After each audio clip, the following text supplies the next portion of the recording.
여러분 인사드리겠습니다. 방금 소개받은 정목입니다. 안녕하십니까?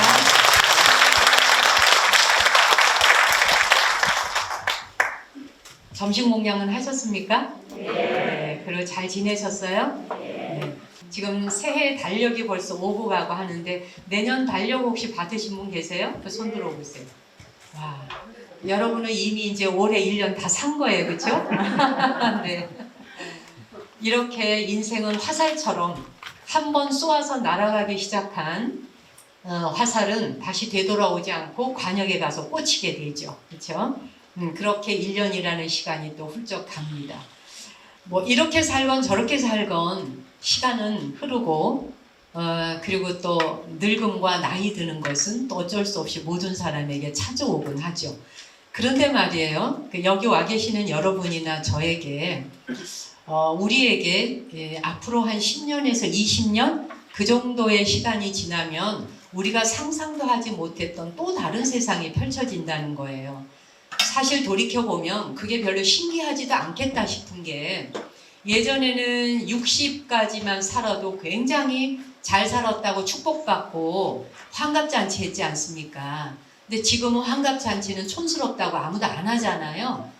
그래도 이제 한 80, 85세 정도가 되어야 그래도 조금 인생 사셨네 하면서 남 앞에 명함도 좀 내밀 수 있을 정도이지 70대에도 요즘은 어디 가서 뭐 그렇게 어른 행세 할 수가 없는 정도의 세상이에요. 그게 뭐냐면 100세 시대를 살다 보니까 100살이라고 하는 그 나이가 주는 의미가 정말 우리에게는 굉장히 화들짝 놀라운 사건이어야 되는데 뭐 100세 시대, 100세 시대, 100세 시대 노래하다 보니까 당연한 것처럼 된 거예요.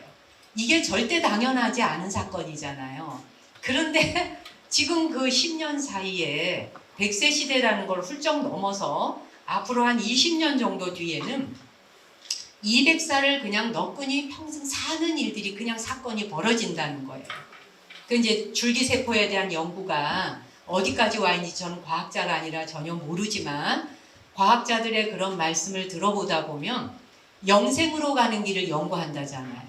그러니까 죽지 않는 길로 간다. 그리고 심지어 우리는 태어나면 늙고 병들고 죽는 것 이게 당연한 거라고 배워왔고 우리 앞에 그렇게 다 겪고 가셨잖아요. 실제로 태어난 사람은 누구나 늙어갔고 그리고 그냥 늙기만 하는 게 아니라 병들고 그렇죠? 그리고 또 죽음이 당연히 찾아왔고 그 어떤 사랑하는 사람하고도 헤어져야만 했고 그게 우리 인생이었잖아요. 근데 지금 과학이 그게 아니다.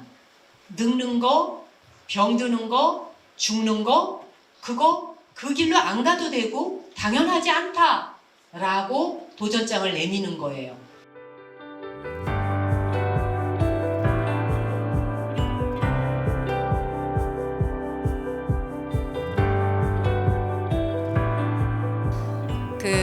미국에서 95세 이상 되신 분들을 상대로 조사를 했다는데 95세 이상 된 그 고령자에게 물었어요.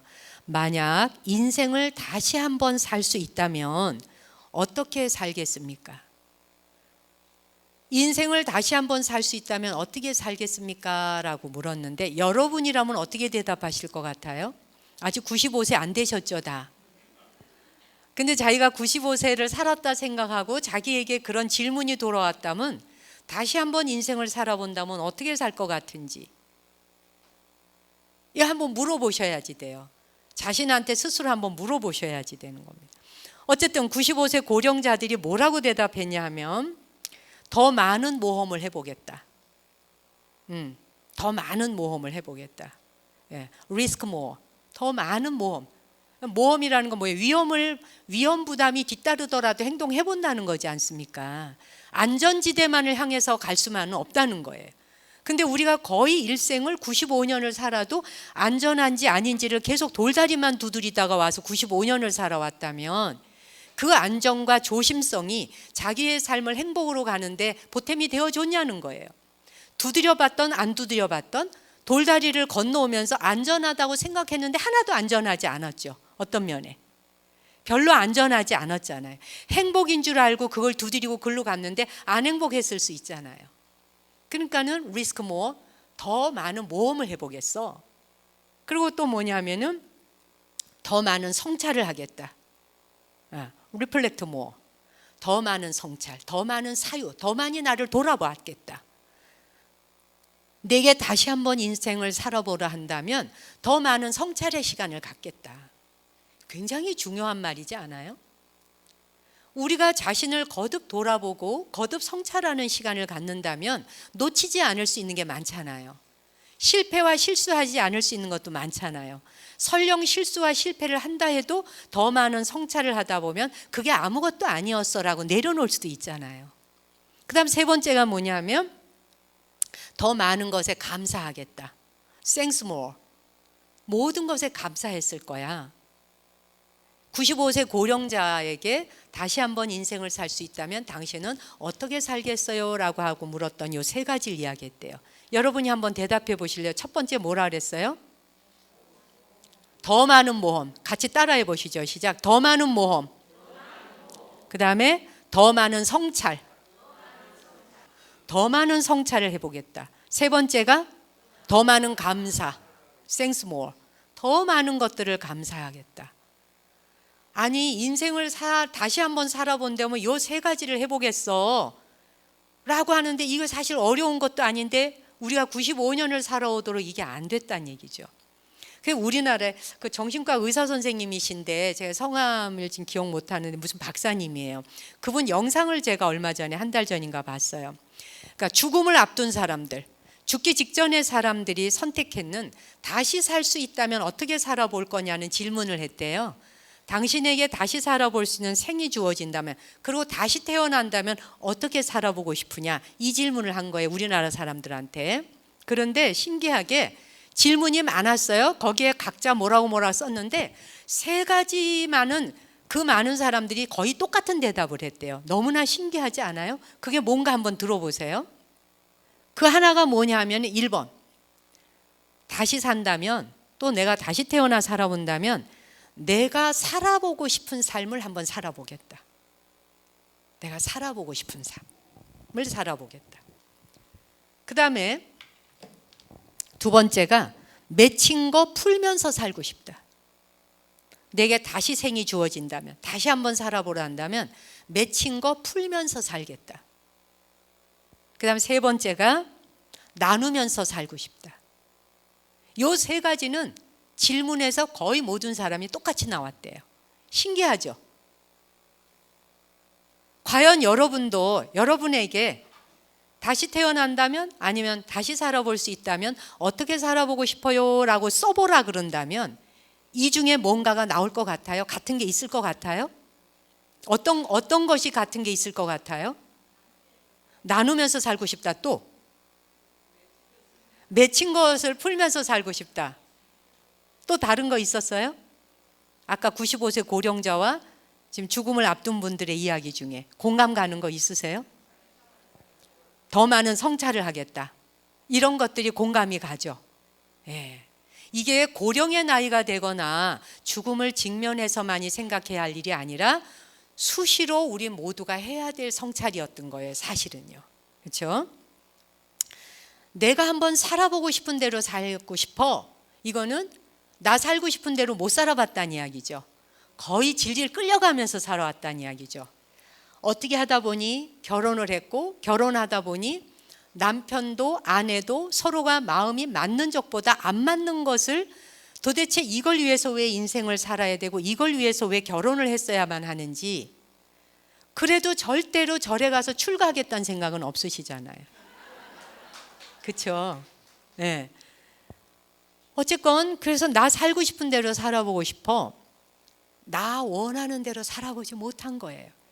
그러다 보니 어떻게 돼? 원망과 원한과 섭섭함이 서리서리 사무쳐가지고 죽는 순간에도 원한 못 풀고 가는 사람 많잖아요. 죽는 순간에도 눈 감는데도 용서 못하고 원한 가진 거 못 풀고 가거든요. 제가 돌아가신 분들을 그래도 많이 뵙게 되었었는데 못 풀고 가는 분들 많아요. 그냥 가져가요. 예. 나누면서 살고 싶다. 나누면서 사는 게 그렇게 죽기 직전에 원하는 일인데 왜 우리는 살아있을 때 그냥 나누면서 사는 게 어려웠을까요? 그렇죠? 예. 정말. 자, 그래서 이거는 제가 미국의 어떤 그 노 부부의 이야기를, 그 큰딸이 쓴 이야기를 어느 책에서 읽었던 적이 있는데, 이제 아버지가 은퇴를 하신 거예요. 아버지가 은퇴를 해가지고 은퇴한 지가 한 10년 됐어요. 그러니까 뭐 65세에 은퇴했다면 75세가 됐다든지 그렇겠죠. 아버지가 은퇴를 하는 순간부터 엄마 아버지가 만나기만 하면 싸우는 거예요. 눈만 마주치면 싸우는 거예요. 예.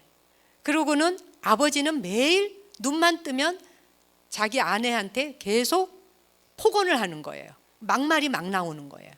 그냥 폭언할 일이 있어서 폭언한다기보다 그냥 폭언이 나오는 거예요. 막 쏟아져 나오는 거예요.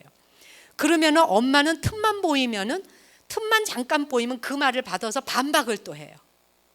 예. 그러다 보니까 주변의 가족들이 같이 지치는 거예요. 엄마 아버지가 말년을 편안하고 여유 있게 사는 게 아니라 두 분이 그냥 어디서 그렇게 기운이 남아도는지 그 기운을 둘이 아웅다웅 하는데 막 쓰는 거예요. 앙할 하는 데다. 그러니까 가족들이 전부 지쳐요, 바라보는데. 그래서 부모님이 있는 집에를 가면 집안에 공기까지 탁해서 숨쉬기가 어려웠다고 썼어요, 그 큰딸이. 그런데 희한하게 다른 사람들한테는 부드럽게 잘 대한다는 거예요. 자녀들한테도 다정다감하게 대해주는데 두 분이 눈만 마주치면 이렇게 그래 왔니 어서 오너라 딱 마주치면 이런다는 거예요. 네. 그래서 이 큰딸이 부탁을 했대요. 제발 두 분이 서로 비난하는 걸 그만 그치세요. 이만큼 살아 오셔놓고 왜 이렇게 서로를 비난하세요? 소용없었대요. 그래서 나중엔 호소를 했대. 아버지 엄마로 인해서, 아버지 어머니로 인해서 자식인 내가 너무 고통스럽습니다. 자식이 고통스럽다고 말하면 혹시 그만두시려나 해서 그 얘기를 했대요. 너무너무 고통스러워요. 이렇게 호소했는데 소용이 없대요. 그러면 이제 엄마 너무 고통스러워. 제발 좀 그만. 아빠 우리 너무 고통스러워. 제발 그만. 그러면은 가만히 있다가 딱 마주보면 또 그냥 막 핏대가 올라가는 거죠. 이게 계속 반복됐대요. 그래서 그때 큰딸이 이제 느낀 거를 자기가 느낀 소감을 쓴 거예요. 내가 두 분을 바꿀 수는 없는 일이구나. 아버지 엄마를 자식이 무엇이라고 호소해도 바꿀 수 없고 달라질 수 없구나. 그분들이 어떤 인격체로 살아갈지는 본인들이 선택해야 되는구나. 요걸 알게 돼요. 그래서 할 수 없이 이제 본인이 어떻게 하느냐 하면 두 분을 바꿀 수는 없고 고통스러워하는 내 자신의 마음을 내가 바꿔야겠다. 그런데 이제 미국의 명상센터가 요즘 많이 늘어나잖아요. 그래서 이분이 명상센터에 가고 뭘 배웠느냐 하면은 명상을 하고 난 다음에 만트라, 우리 불교에서는 진언이라 그러죠. 만트라를 외우는 거. 그래서 이제 여기 뭐 종교가 다른 분들도 계실 수 있지만 불자도 계실 거예요. 불가에서는 뭔가 마음이 막 분노가 일어나거나 불안감이 오거나 초조해지거나 안절부절하거나 할 때 관세음보살 한다든지 또는 옴마니 밤며 한다든지 지장보살 한다든지 자기만의 만트라 하나씩을 도구를 가지고 있는 거예요. 그렇죠? 네.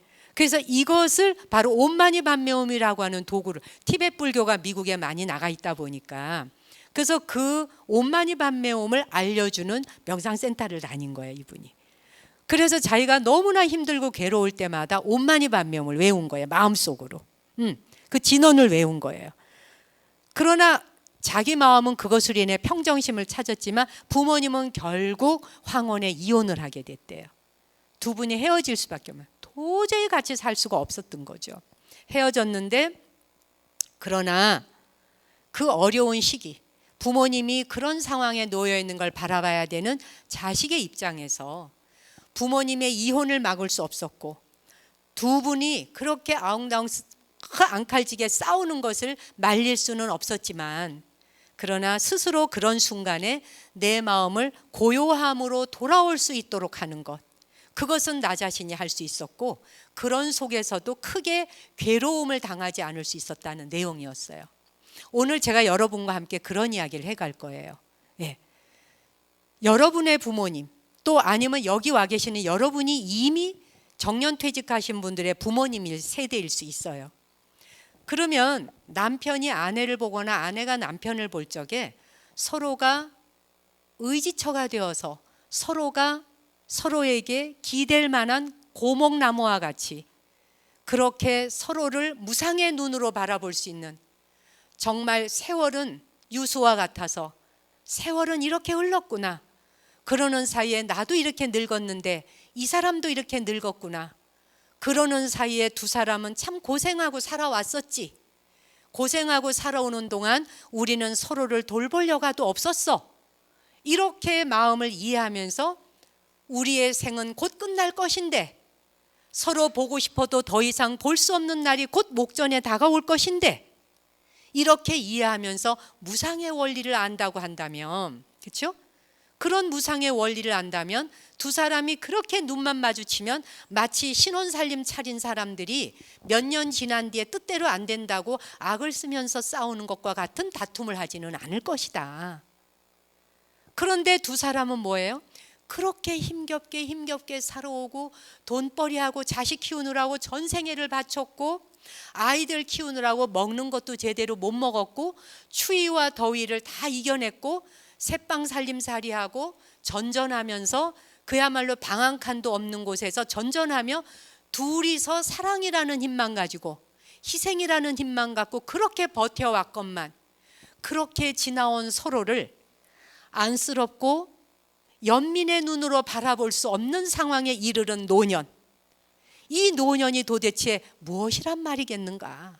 이 늙음이 닥쳐오고 노년이 왔음에도 불구하고 바로 내 눈앞에서 가장 고생한 그 한 사람, 남편이 됐던 아내가 되었건 두 사람이 가장 고생한 그 한 사람에 대한 이해가 되지 않는 상태에서 누구를 이해할 수 있으며 나의 늙음을 그토록 비참하게 만들고 곧 목전에 닥쳐올 죽음을 비참하게 만들 수밖에 없는 사람으로 살아가고 있는 나 자신, 자기의 모습을 그렇게 마무리하고 회항하고 싶은 것인지를 우린 돌아볼 필요가 있다는 거죠. 오늘 그 부분에 대한 이야기를 여러분과 나눌 거예요. 이렇게 살 수는 없다는 거예요. 한마디로 잘라 말해서 저도 이렇게 살 수 없고 여러분도 이렇게 살 수 없다는 거예요. 이 말은 이렇게 나이 들 수 없다는 거예요. 이렇게 하루하루 허송세월할 수 없다는 것이 오늘의 주제예요. 1분 1초도 우리에게는 초침이 가는 시간마다 얼마나 고귀한 것인지를, 우리가 밥만 먹고 살자고 태어난 거 아니고요, 노년에 늙음이 왔을 적에 몸이 아프면 나 아픈 것을 걱정하느라고 살기 위해서 태어난 것도 아니에요. 그렇죠? 삼시세끼 밥 못 먹을까 봐 걱정하느라고 살기 위해서 온 인생도 아닌 거더라고요. 이렇게 나이 들 수 없고 이렇게 늙어갈 수 없다. 그리고 이런 식으로 늙어가는 모습으로 다른 사람은 고사치고 내 자식들에게 품이 없는 노인이 되어가게 할 수는 없다. 중요한 거는 노년은 아름다워야 되거든요. 제가 언젠가도 얘기한 적이 있는데, 박물관에 갔을 때 금방 작가가 만든 새로운 작품은 박물관에서는 전혀 인정받지 못합니다. 적어도 그것이 조선시대의 백자래, 고려시대의 청자래, 신라시대의 금관이래, 시대를 거슬러 가서 오래된 것이고 더구나 이게 언제 때인지조차 가늠을 할 수 없을 정도로 오래된 것이래. 오래된 것일수록 존중받고 오래된 것일수록 귀하고 오래된 것일수록 사람들의 눈을 사로잡고 오래된 것일수록 발걸음을 머물게 하는 오래됨의 소중함, 오래됨의 귀함, 이것이 사람이라고 안 하라는 법 없지 않는가? 왜 인간이라는 존재는 오래되었을수록 천대받아야 하는가? 오래되었다라고 하는 것이 왜 사회로부터 도외시받아야 하고 욕들을 이리고 비난받을 일인가? 늙은이라고 하는 이름표가 붙여지는 순간 아무짝에 쓸모없는 존재인 양, 왜? 아무짝에 쓸모없는 것처럼 취급하고 있는 젊은이들도 곧 늙음이 닥쳐올 것인데, 그들에게도 곧 질병이 올 수 있는데, 그들이 아무리 큰 소리 빵빵 친다 해봐야 얼마 안 가는 시간의 흐름 속에 화살같이 흐르고 강물처럼 흐르는 시간 속에 곧 죽음이 이맛박에 와서 붙을 건데, 누가 누구를 늙었다라고 손가락질 할 것이며 누가 누구를 병들었다라고 비난할 수 있겠는가? 이거는 무상의 원리를 몰라서 그러는 거예요. 무상의 속성을 안다면 우리는 그렇게 무지하게 살 수는 없지 않을까요, 여러분? 그렇죠? 무상을 안다면 삶이 화들짝 깨어나고 달라져야 돼요. 무상의 속성을 모르면 앞뒤가 안 보여요. 막무가내로 살아요. 그렇죠? 인생이 뭔지를 모르는 거예요. 무상을 알 때 우리는 고귀해지는 삶을 살 수 있어요. 모든 것이 무상한데 무엇을 움켜잡을 거냐는 거예요. 그런데 어떻게 귀중하게 살지 않을 수 있을까요? 박물관에 있는 모든 오래된 물건들은 오래됐을수록 귀한 값을 치고 돈을 먹일 수조차도 없는데, 나무도 금방 심어놓은 묘목 앞에 가서 휴식하겠다고 힐링하는 사람 보셨어요 혹시? 심어놓은 지 삐리삐리 3년밖에 안 된 나무 밑에 가서 쉰다고 도시락 까먹나요? 여러분 어떠세요? 그렇죠? 15년밖에 안 됐어. 나무는 심어놓은 지 40년, 50년, 60년 된 나무 취급도 안 해줘요. 와, 이 나무 300년 됐대. 와, 이 나무 500년 됐대. 은행나무 1000년, 1200년 된 나무 앞에 가면 왜 우리는 경건해질까요? 오래된 고목나무 앞에 가면 왜 우리는 저절로 고개가 숙여지고 겸손해지고 겸허해질까요? 오래되었다는 것은 이런 겁니다, 여러분. 오래된 존재 앞에 서면 이 삐리삐리한 젖비린내 나는 애기 같은 사람들이 입을 띄어 감히 말할 수 없는 거예요, 여러분. 1000년, 1200년 됐다고 하는 고목의 나무 앞에 가면 저절로 그 나무 앞에 삼존불 부처님 만난 것처럼 무릎 꿇고 예경하실 수 있어야 되는 거예요. 이게 오래된 것에 대한 예경이거든요. 우리가 나이 들어간다는 거는 늙어가고 나이 들어간다, 껍질이 거칠거칠해진다. 고목나무가 표피가 얼마나 거칠거칠합니까? 그쵸? 더덕더덕 붙어서 껍데기가 뚝뚝뚝 떨어져요, 노화가 와서. 그런데 우리는 왜 그 껍데기를 어루만지고 쓰다듬으면서 그 오래된 나무한테 둥치에 안기고 끌어안고 비비고 왜 그럴까요? 그 나무가 주는 여유입니다. 여유. 그리고 고목이 되기 시작하고 오래된 물건이 주는 문화재급의 유물들을 보세요. 말을 걸어오잖아. 달빛보다 은은하고 가을 단풍보다 아름다운, 그것이 인간에게 말을 걸어오잖아요. 그래서 우리는 그런 것 앞에 서면은 묵언하게 되는 거예요. 말이 필요 없어지잖아. 안 그래요? 사람 또한 그래야 한다는 겁니다. 사람이 정년퇴직을 하고 60세, 65세에 퇴직을 한 이후에 그로부터 10년, 20년을 부부가 눈만 마주치면 싸운다? 이 인생이 과연 자기 자신을 돌아봤을 때 비참해야 되는 거예요. 이렇게 살아가는 인생을 위해서 내가 이 늙음까지 달려왔던가? 내가 여기까지 달려오는데 어떤 인생을 살아왔는데? 라고 돌아보셔야 되죠. 내가 이 인생 여기까지 오고 이 나이 먹도록 여기까지 오는데 내가 어떤 삶을 살아왔는데? 눈물 뚝뚝뚝뚝 흘릴 것도 참으면서 견뎌왔고, 배고픈 것도 참으면서 견뎌왔고, 주변 사람으로부터 모멸을 당하면서도 극복했고, 그렇죠? 회사에 다닐 적에 수많은 사람들로부터 무시당하고 그런 핍박을 겪을 때조차도 견뎌온 나이인데, 그리고 내가 이만큼의 나이를 먹은 건데, 중요한 거는 나 이렇게 살기 위해서 나이 든 거 아니야 라고 외치셔야 됩니다. 염불 하셔야 됩니다. 나 이렇게 살려고 나이 들지 않았어. 나 이렇게 살려고 늙은 거 아니야. 여러분의 치아가 빠지기 시작하잖아. 그리고 아무리 이거 임플란트다 뭐다 해서 했다 해도 잇몸이 약해지잖아요. 뼈가 약해지잖아요. 그 뼈가 약해지고 잇몸이 약해지고 귀도 잘 안 들리고 눈도 떨어져, 시력, 청력 다 떨어져, 손의 감각도 떨어져. 이 모든 기능들이 약화되어 가고 있는 자신의 존재를 바라볼 때 관세음 보살이 그 존재를 바라보듯 하염없이 자비심을 내려야 되지 않겠냐는 거예요. 하염없이. 우리는 자기 존재 앞에 다시 와야 돼요. 자기 존재 앞에 다시 와야 됩니다. 자기를 바라본 적이 없어요. 내가 내 존재를 똑바로 바라본다면 내가 나를 그렇게 험악하게 다룰 리가 없다는 거예요. 자기가 자기를 험악하게 다루면 내 남편과 내 아내에게 험악하게 다룰 수밖에 없는 거예요. 내가 나를 험악하게 다루는데 어떻게 내가 상대방을 고귀하게 다룰 수 있을까요? 여러분, 여러분의 남편이나 여러분의 아내를 바라볼 때 박물관에 있는 오래된 청자와 백자를 바라보듯이 바라보시는 눈을 뜨셔야 된다는 이야기예요. 그렇죠? 그리고 나이가 든다는 건 다시 살아볼 수 있는 인생을 주어진 거예요. 기회를 준 거예요. 노년을 어떻게 살 것인지 그대에게 한번 살아봐라 라고 주어진 거예요. 젊은 날에도 죽을 수 있잖아요. 어려서도 죽을 수 있잖아요, 여러분. 그런데 우리에게는 그런 날을 다 굴곡을 지나서 강 건너 언덕 건너 산 넘어 물 건너 와가지고 오늘의 지금의 자기 존재 앞에 서 있단 말이에요.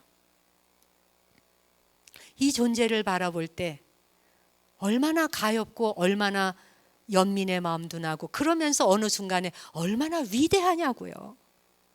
위대하지 않아요? 자기 모습, 자기 존재가 위대해 보여야 돼요, 여러분. 이 별 볼 일 없는 게 아니에요.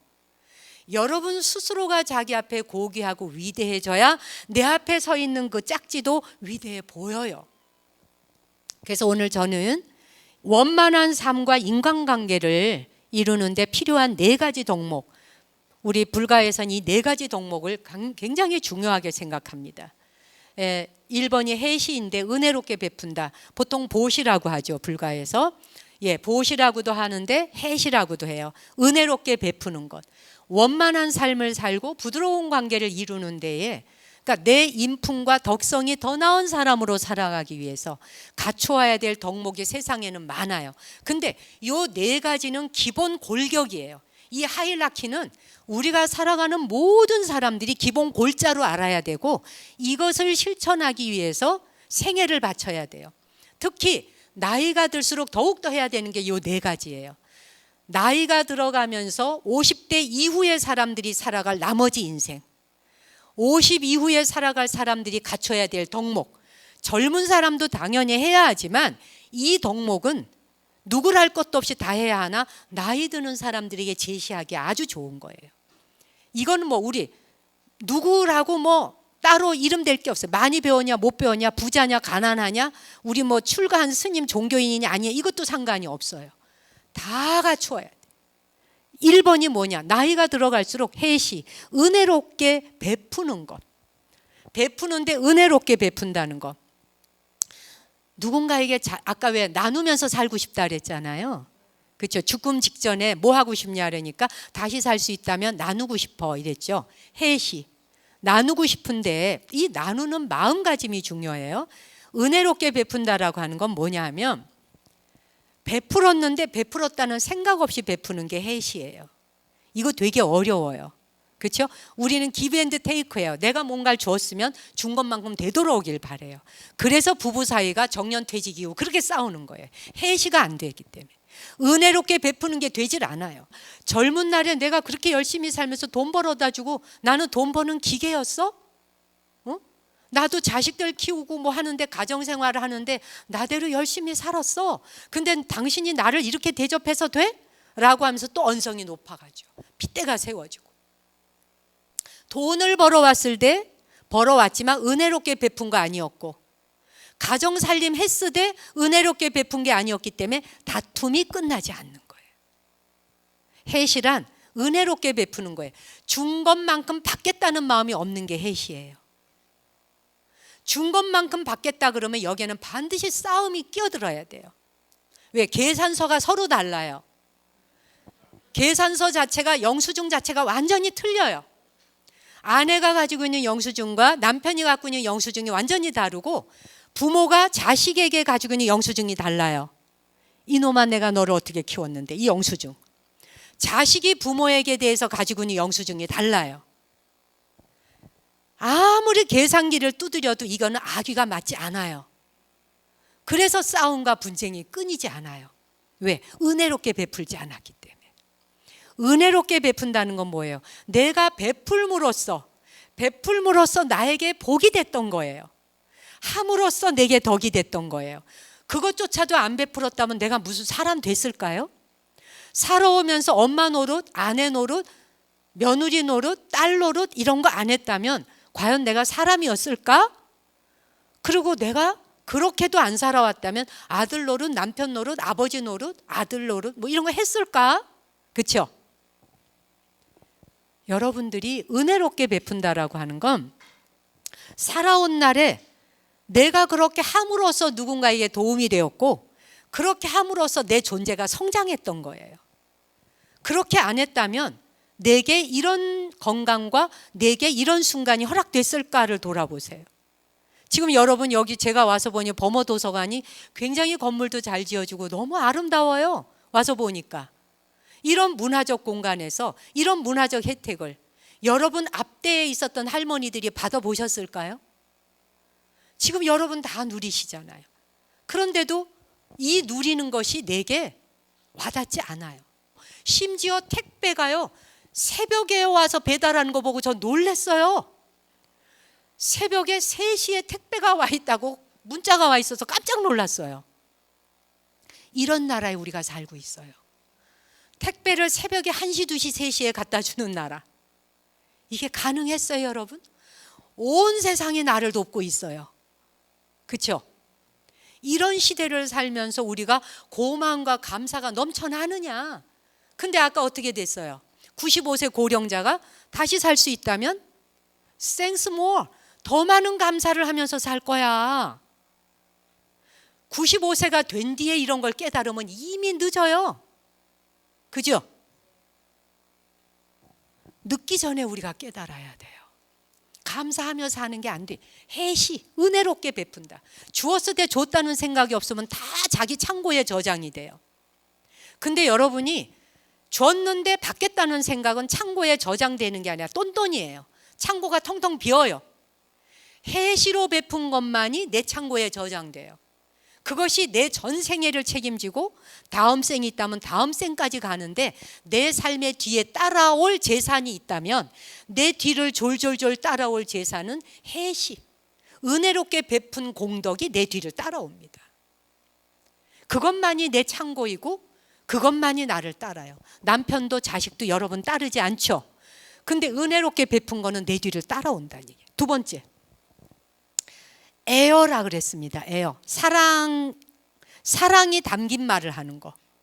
사랑 담긴 말 하는 거 이건 무척 어렵죠. 근데 이게 나이가 들면서 갖춰가야 될 덕목이고 제가 오늘 집중적으로 저 부분을 이야기할 거예요, 여러분.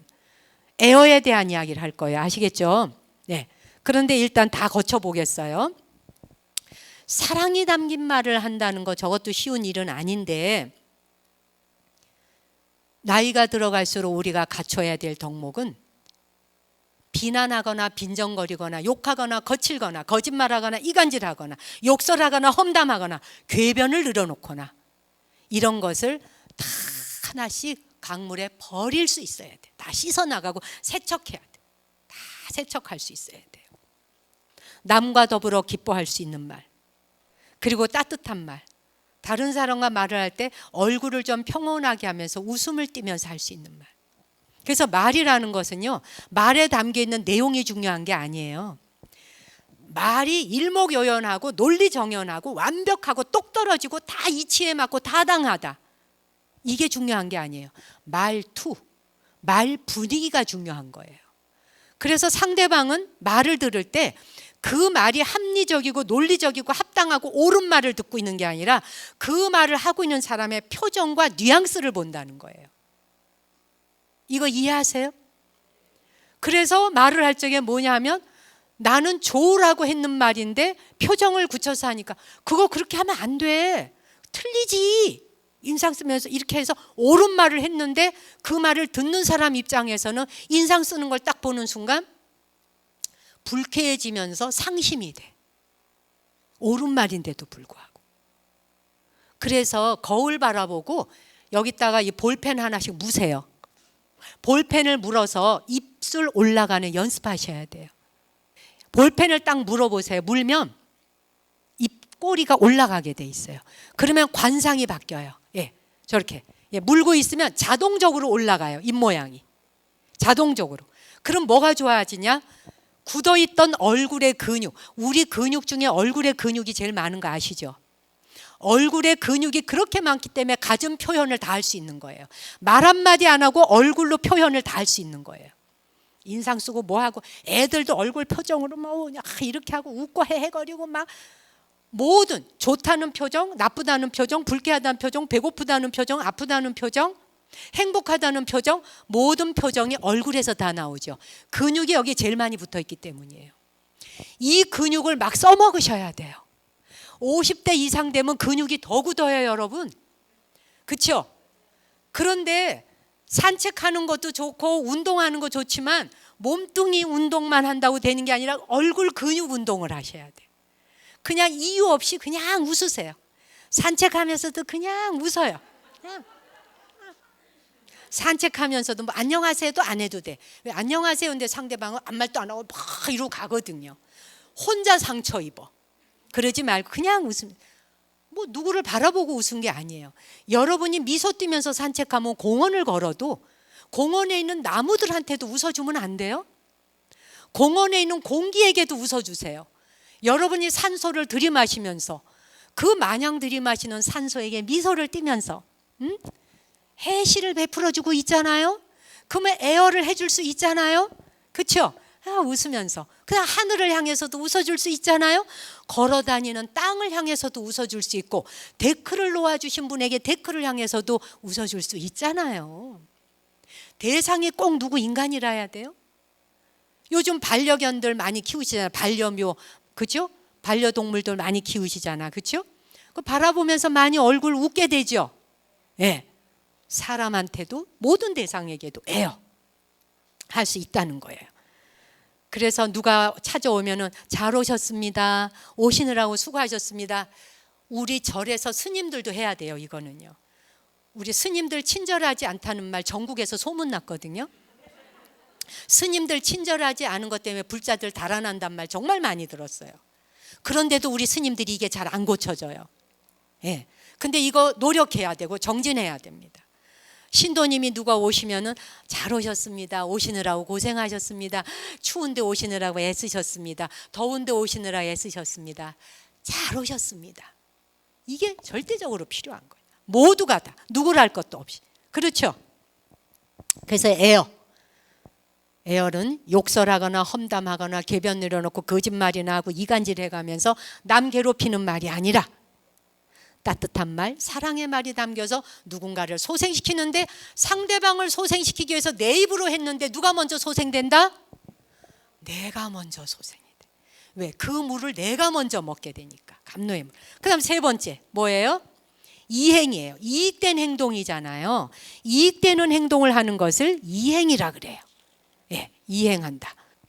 이익된 행동을 하는 거 요즘은 정말 많이 해요. 공동의 이익을 위해서 하는 일들이 진짜 많아요. 요즘에 뭐 동물들이 위험에 빠져 있거나 할 때 몸을 아끼지 않고 뛰어들어서 생명을 구해주는 사람들 많이 보죠. 세상이 갈수록 이익된 행동들을 많이 해요. 예, 우리가 살아가는 세상이 너무 놀라운 게 요즘에 이제 영상물을 누구나 올릴 수 있다 보니까 뭐 안 좋은 소식을 올리는 경우도 있지만 전 세계 각국의 아름다운 소식이 정말 많이 올라오죠. 저는 이것이 바로 화엄의 시대라고 생각해요. 화엄경에 나오는 화엄의 시대가 이 세상이 서로가 서로에게 비추고 비추는 관계. 제석천에 그물코가 있는데 인다라망이 있는데 그 인다라망에 구슬이 달려 있는데 이 구슬에 불이 하나 들어오면은 그 불 들어온 구슬이 저 구슬을 비추고 저 구슬을 비추고 비추다 보니 온 세상이 다 빛이 환해진다. 요게 화엄 이야기거든요. 지금 우리가 사는 세상이 화엄경에 나오는 인다라망의 세상이에요.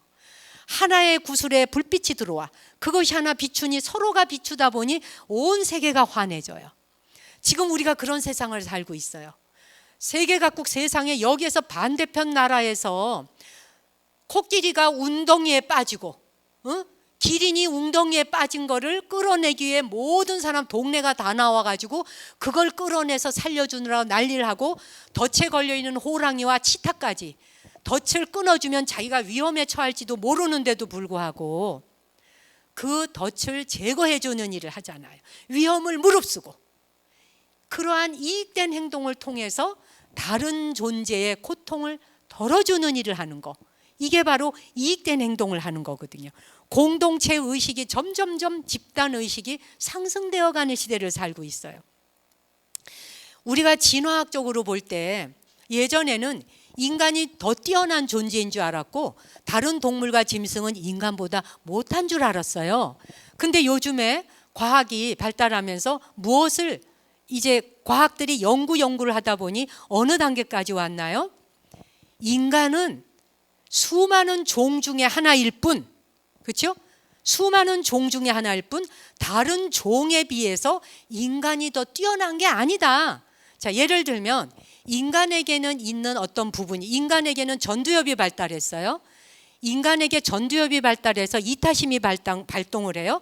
그런데 다른 생명체, 개구리나 이런 존재들은 개구리에게는 이 전두엽이 발달하지 않았어요. 자, 그러면 전두엽이 있는 인간이 뛰어나고 전두엽이 발달하지 않은 개구리는 안 뛰어나냐? 아니라는 거예요. 모든 존재는 누가 위이고 누가 아래라는 하등하고 더 뛰어난 우열의 관계가 없다는 거예요. 이걸로 노벨상 받았잖아요. 예, 연구를 해보니까. 그러니까 인간은 한 종일 뿐이에요. 근데 지금까지 우리가 어떻게 살아왔나요? 인간이 더 뛰어나. 그러니까 모든 생명을 내려다보는 거예요. 모든 생명을 내려다보고 하찮게 여기니까 다른 생명 알기를 우습게 알았던 거예요. 이 무모한 삶을 살아왔던 인류의 역사, 우리가 얼마나 무지한 생을 살아왔던지. 근데 그게 밝혀진 거예요. 백일하에. 그렇지 않다. 인간이 더 뛰어나고 다른 생명이 더 못한 게 아니라는 거예요. 이것부터 깨달아야 우리가 존재가 본래대로 돌아올 수 있는 거예요. 모든 존재가 한 생에도 내 부모 아니었던 것이 없고 내 형제 자매 아니었던 것이 없다라는 불교의 가르침이 허무맹랑한 소리가 아니라는 것을, 되도 않는 소리가 아니라는 걸, 우리가 실천하지 못할 일이 아니라는 이야기를 요즘에 사이언스가 밝혀내고 있는 거예요. 그래서 우리가 어떤 생명체 하나도 인간이 더 뛰어나고 다른 생명체는 못하다라는 이 발상부터 전환시켜야 된다는 거예요. 바꿔야 된다는 거예요. 그럴 때 우리가 모든 생명을 위해서 유익한 행동을 공동적으로 할 수 있는 마음이 생기는 거예요. 마음이. 이거 이해 가시죠? 그 다음에 마지막이 동사입니다. 저 4가지 중에 어떤 면에 가장 중요한 게 동사예요. 동사라고 하는 것은 같을 동자에 일사자를 썼어요. 유익한 일에 행동을 같이 한다. 유익한 일에 행동을 같이 하는 것을 동사라 그래요. 남과 더불어서 고락을 함께하고 사회 공동체를 위해서 능동적으로 함께 행동하는 것. 어떤 생명을 해치려고 하는 것을 볼 때 그것을 살리기 위해서 다 뛰어든다든지 이런 것도 전부 동사에 들어가요. 그래서 저 동사라고 하는 행위도 우리가 하는 행동 중에 어떤 면에 저게 가장 중요해요. 요 4가지. 제가 감히 권하건대 우리가 50세 이상 나이가 들어가면서 갖춰야 될, 인생 살아가는데 갖춰야 될 덕목이 있다면 뭘까? 그 덕목이 뭐가 있으면 내 삶이 좀 빛날까? 내가 살아가는데 어떻게 살면 내가 노년을 좀 더 아름답게 나이 들어갈 수 있을까? 라고 할 때 이 4가지를 꼭 기억해 두시라. 자, 그러면 한번 짚어보겠습니다. 우선 우리가 여기에서 저 2번째 에어에 대한 이야기를 한번 보겠어요. 말이라고 하는 거, 에어. 말에는 굉장한 힘이 있죠, 여러분. 예, 말은 굉장한 힘을 갖고 있고요. 물리적 힘이 있어요.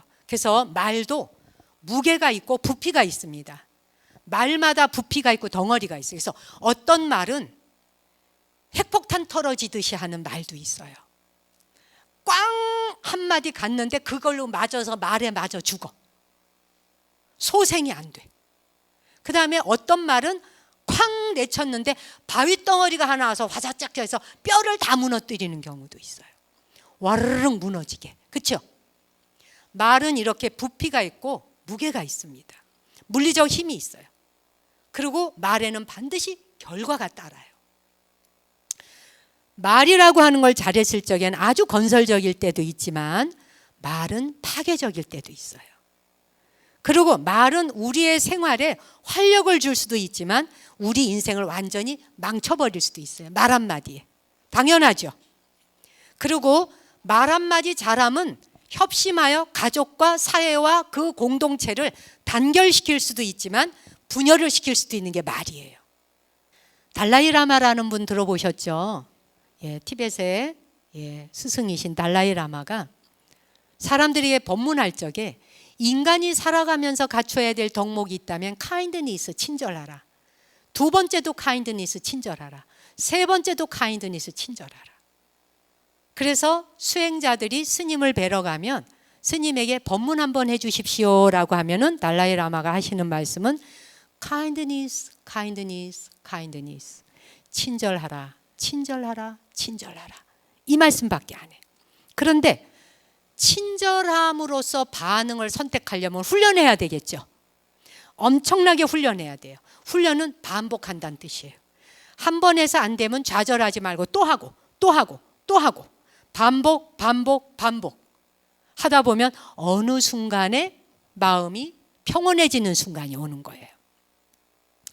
상대방이 그 어떤 불친절을 하더라도 상대방이 나를 그 어떤 사람이 무시를 하더라도 친절로서 반응하리라라고 아이의 마음에 쐐기를 하나 박아 놓으셔야 돼. 상대가 내게 어떻게 하더라도 나는 친절로서 반응하리라. 커피를 한 잔 사 마시겠다고 커피집을 갔는데 커피집에서 커피를 판매하는 그 점원이 여러분에게 불쾌하게 대할 수도 있잖아요. 불쾌하게 대했다 그래서 불쾌한 방법으로 그대로 되갚아주는 방법은 누구나 써먹을 수 있어요. 지금까지 안 해왔던 방법을 써먹어 보자는 거예요. 이게 나이 들매 아름다움이에요. 나이 들어가면서 내가 해보고 싶은 거, 도전하고 싶은 거, 이것이 버킷리스트에 들어가셔야 돼요. 50 이상 되면서 나이 들어가면서 내가 해보고 싶고 실천하고 싶은 거, 여행 간다는 버킷리스트도 있고 뭐를 누구를 만나본다도 있고 별거 다 있는데 이런 거 버킷리스트에 들어가야 돼요. 반드시 내가 실행해 볼 것, 해봐야 될 것, 도전해 볼 것. 그렇죠? 친절로서 반응해 보는 거예요. 인도에는 코끼리를 훈련시켜서 코끼리 부대로 전쟁터에 내보내는 게 옛날에 있었대요. 부처님 당시 때에도 있었어요. 코끼리를 훈련시켜가지고 코끼리들을 전사로 내보내는 거예요. 코끼리는 한번 전쟁터든 어디든 싸움터에 나가면 화살을 무지막지 맞으면서도 웬만하면 쓰러지질 않는데요. 그렇게 많은 화살을 맞으면서도 어지간해선 쓰러지지 않고 끄떡하지 않는데, 그리고 물러서질 않고요. 전쟁터 나가서도요. 끝까지 돌격해서 차라리 죽을지언정 물러서지 않는데, 그래서 그런지 불교 경전에는 코끼리를 비유한 이야기가 정말 많이 나와요. 네. 코끼리 비유를, 그렇죠? 그래서 코끼리가 화살에 맞아서 웬만하면 끄떡하지 않고, 그러니까 부처님이 그런 얘기를 하시거든요. 우리가 살아가는 세상 대부분의 사람들은 예의가 없다. 우리를 포함한 거예요. 대부분의 사람들은 예의가 없다. 교양 있는 사람이 별로 없다는 거예요. 예의가 없다. 이거 부처님 하신 말씀이에요. 그대는 상처를 받을 수 있다. 그래서 예의 없는 사람을 보다 보니 상처받겠죠. 하지만 얼마나 큰 상처를 입는지는, 어떻게 대응할 것인지 그대가 선택하는 데 달렸다. 가장 힘센 코끼리처럼 행동하라. 거친 말을 무시하고 지나가라. 그 어떤 험악한 말도, 그 어떤 거친 말도 전쟁터에 나간 코끼리가 수백 개의 화살을 맞으면서도 당당하게 서 있는 것과 같이 수많은 사람들의 그 무시와 조롱과 비난과 험악함에 대해서 견디라. 코끼리가 견디듯이. 이런 말씀 하시거든요. 거친 말을 무시하고 코끼리가 수백 개의 화살을 맞고도 그대로 전진하는 것과 같이 무시하고 거친 말을 무시하고 그대는 계속 인내와 친절이라고 하는 반응을 선택하여 나가라는 거예요. 정말 이해할 수 없고 납득할 수 없는 사람이 얼마나 많아요. 그런데 납득할 수 없다, 이해할 수 없다라고 말하고 있는 우리 자신도 경우에 따라서는 납득할 수 없는 행동을 하고 납득할 수 없는 말을 할 때가 있잖아요. 이것을 진실로 돌아와서 나를 봐야 되는 거예요. 우리 자신이 하는 말과 우리 자신이 하는 행동이 자기 자신에 대해서는 우리는 굉장히 후한 점수를 주거든요. 내가 얼마나 괜찮은 사람인지, 내가 얼마나 교양 있는 사람인지, 내가 얼마나 예의를 갖춘 사람인지. 그런데 다 저거 이 사람이 다 잘못한다. 이렇게 되면은 세상과 맞서서 싸우는 이 싸움이 끝이 나지 않는다는 거예요. 인간 중에는 심술궂은 사람이 많다. 그들을 다 상대하기 어렵다는 거예요. 물론 심술궂은 사람 중에도 납득할 수 없는 희한한 종류의 사람도 있고, 그래도 조금은 이해할 만한, 우리가 심술을 부린다 해도 약간 이해할 만한 심술을 부릴 때도 있죠. 어쨌든 심한 말은 오래가는 상처를 남긴다. 사람들이 당신에게 상처를 주더라도 당신은 그것을 되갚음을 하지 않는 반응을 선택할 수 있다. 이에는 이, 눈에는 눈, 이런 식으로 갚아주는 방법으로 꼭 선택하지 않을 수 있다는 거예요. 이거를 오늘부터 여러분이 한번 선택해 보자는 거예요. 다시 돌아가 보겠습니다. 아까 제가 이야기한 말이라고 하는 건 바위보다도 무겁고 물리적 힘을 가지고 있다. 바위에 다치면 뼈가 부러지죠. 뼈 부러진 것은 몇 달 지나면 뼈가 다시 아물어요. 깁스하고 있으면. 그렇죠? 그런데 거친 말을 통해서 입은 상처는 몇 년, 몇십 년 또는 평생 짓무르고 죽을 때까지도 그 상처가 아물지 않은 채 죽을 수 있어요. 이걸 상기해야 된다는 거예요. 그리고 그 말로 인해서 받은 상처는 통증이 너무 심해서 죽으면서도 아물지 않고 죽을 수 있다. 근데 아까 뭐라 그랬어요? 여기 아까 그 죽음에 직면한 사람들이 원한을 풀면서 살고 싶다 그랬잖아요. 맺힌 거 풀고 싶다. 그죠? 그런데 맺힌 것에다 더 맺히게 하고 상처난 거에 더 상처나게 하고 그렇게 갖고는 고쳐질 리가 없잖아요, 여러분. 그렇죠? 어떤 사람이 어릴 때, 자기가 아주 어릴 때인데 초등학교 다닐 때 자기가 어리석은 상황에 빠질 때가 있었대요. 어리석은 상황에 빠진다는 걸 알 때 할머니가 굉장히 지혜로우셨대요.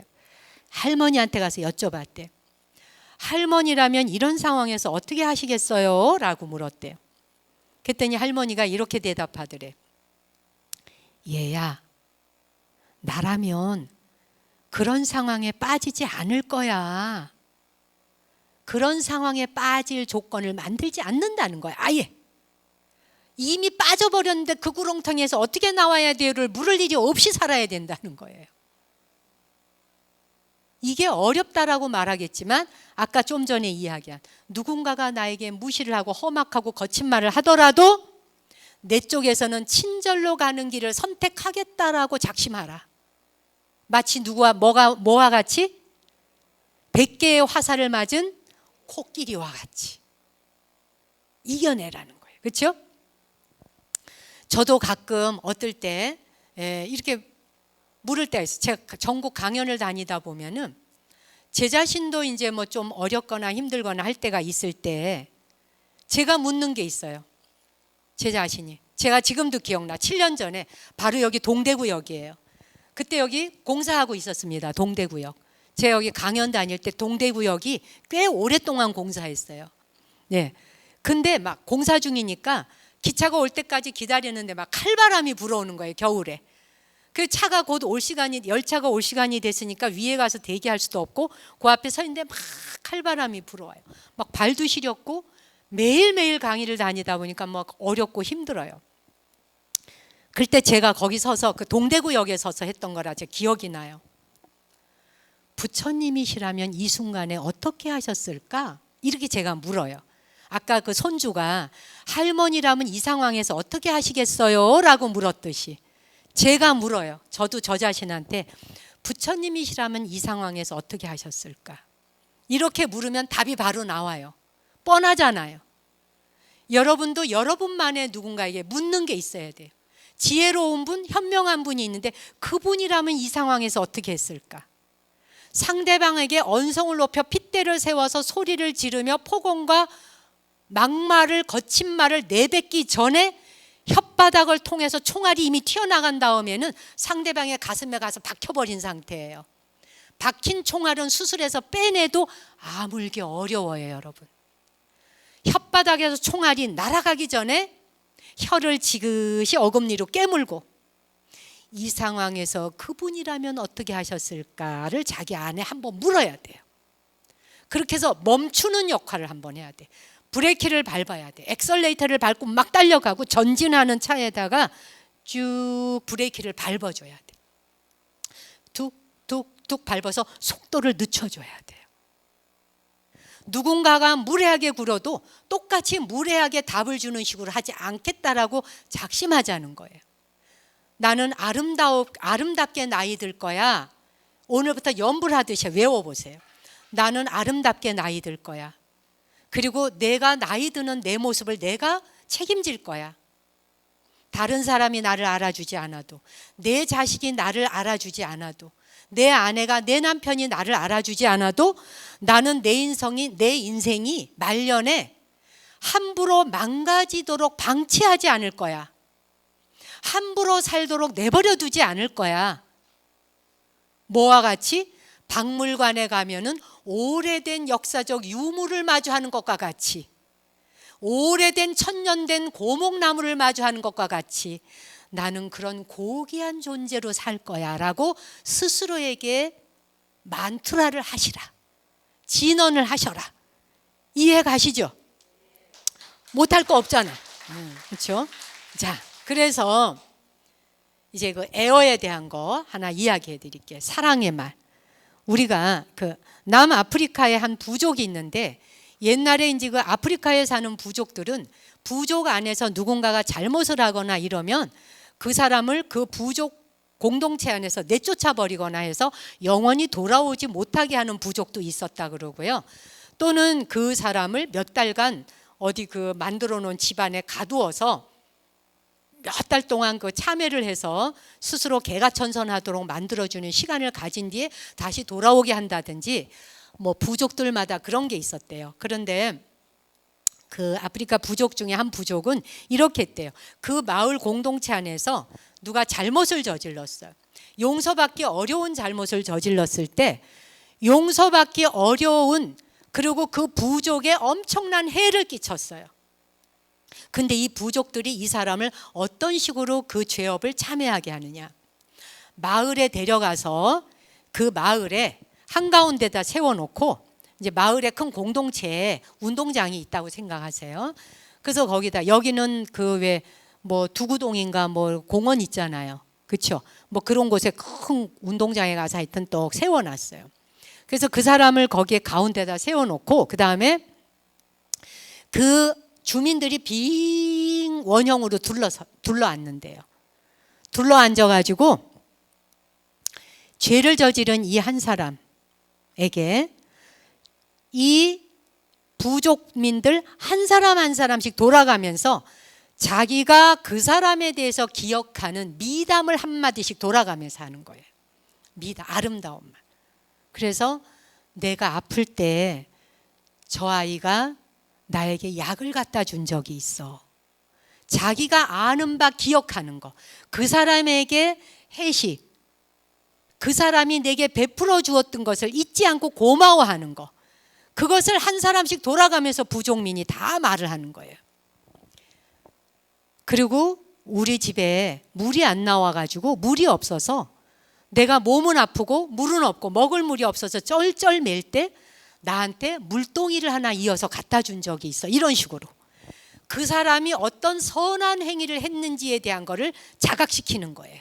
주민들이 다 둘러 앉아가지고 강강수월래하듯이 앉아서 또 하나 끄집어내고 또 하나 끄집어내고 또 하나 끄집어내고 해서 내가 저 사람을 통해서 입었었던 좋았던 기억과 은혜 입었던 거, 좁쌀할 만한 것 하나라도 다 기억을 해서 상기를 시키는 거예요.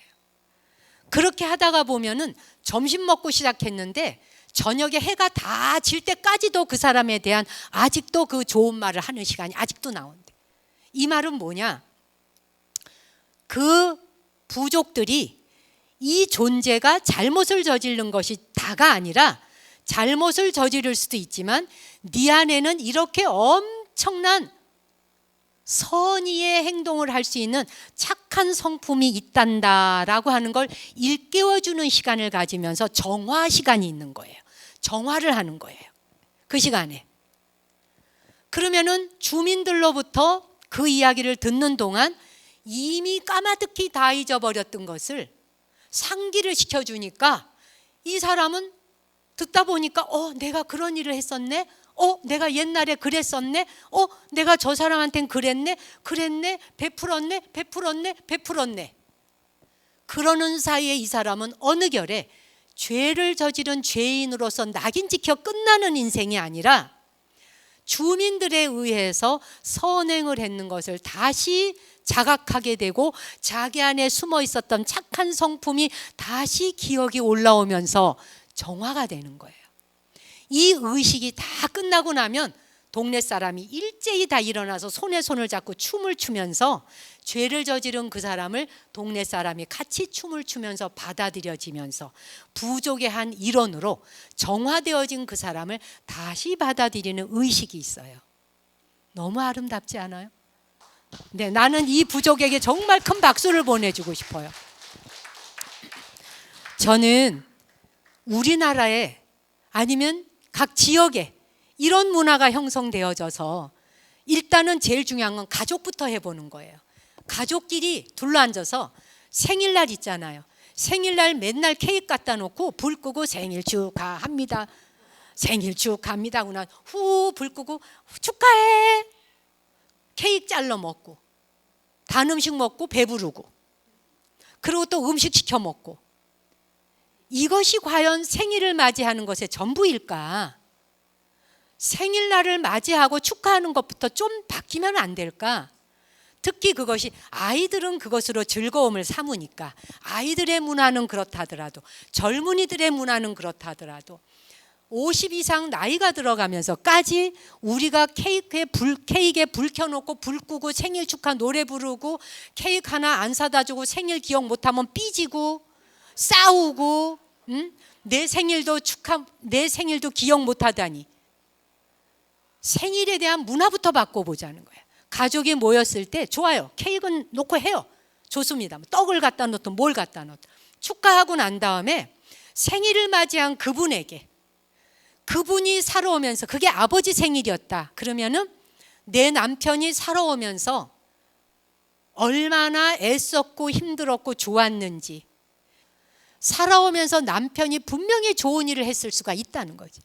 아버지가 분명히 괜찮은 일을 했을 수 있다는 거지. 단 하나도 없는 인간은 없어요. 단 하나도 완전하게 완벽하게 좋은 행위와 좋은 것을 해봤던 적이 없는 인간은 없어요. 희한하게도. 근데 우리가 뭐예요? 기억하지 않기로 작심한 거예요. 나쁜 것만 기억에다 두고 그것은 잊어버리지 않기로 기도한 거예요. 그것만 외워두기로. 그리고는 그 남편이 내게 하나라도 잘해줬던 건 싸그리 깡그리 잊어버리기로. 이 상태에서는 절대로 봉합될 수 없고 입은 상처를 다시 수술해서 꿰맬 수 없다. 설령 수술해서 임시로 이렇게 봉합을 해서 꿰맸다 해도 3살이 안에서 돋질 않아. 왜? 면역력이 없으니까. 내가 상대방에 대해서 그 사람이 나에게 이렇게 해줬던 적이 있어. 그 사람이 그때 이렇게 애썼지. 이렇게 기억하는 바가 있을 때 3살이 돋고 면역력이 높아지는 거 아니에요? 그 면역력을 좋도록 하는 게 우리 안에 이 뇌신경에서부터 내장까지 통과하는 미주신경이라는 게 있어요. 요즘 미주신경에 대한 이론이 굉장히 발표가 많이 되어지고, 미주신경에 대해서 다시 보고, 미주신경 이코로 명상, 명상 이코로 미주신경, 미주신경 모르면 명상 안 되고, 명상 안 모르면 미주신경 모른다예요.